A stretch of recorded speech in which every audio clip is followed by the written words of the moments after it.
j'avais déjà au fond nous voitere misao malahelo miataonao isan'andro izao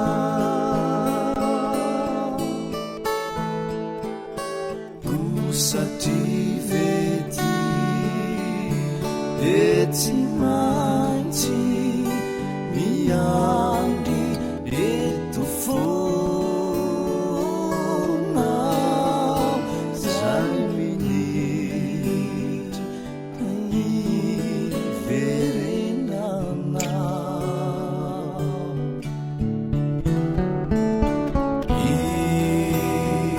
ilay fovolame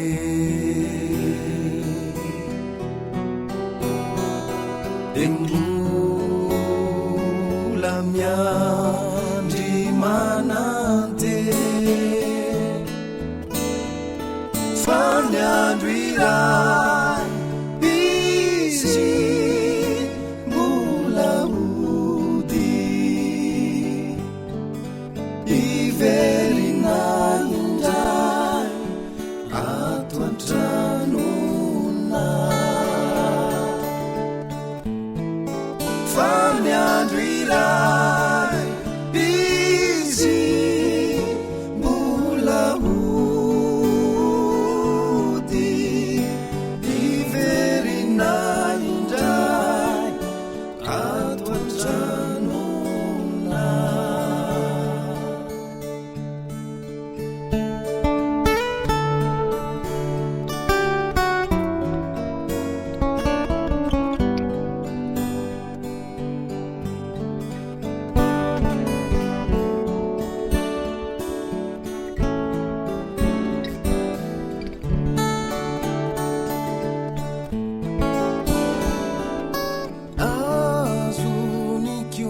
saiko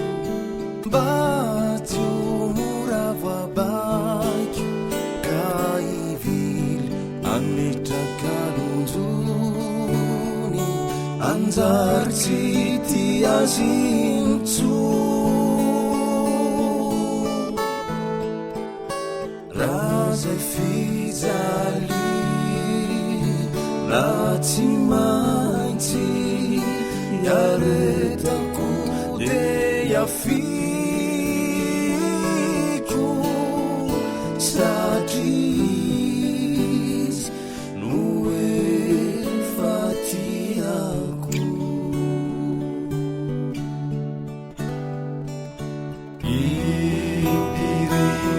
impiripily ahono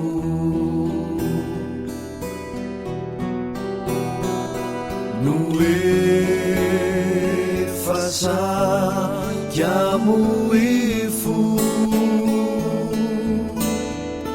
kanefa tao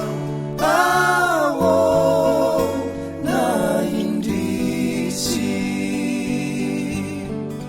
nizaza tsy malala hoe tsy misy kanefa tao na indrisy nizaza tsy malala hoe tsy misy ratoaka izy tsavintsony ataoko ahoana sa hotriariko indray ny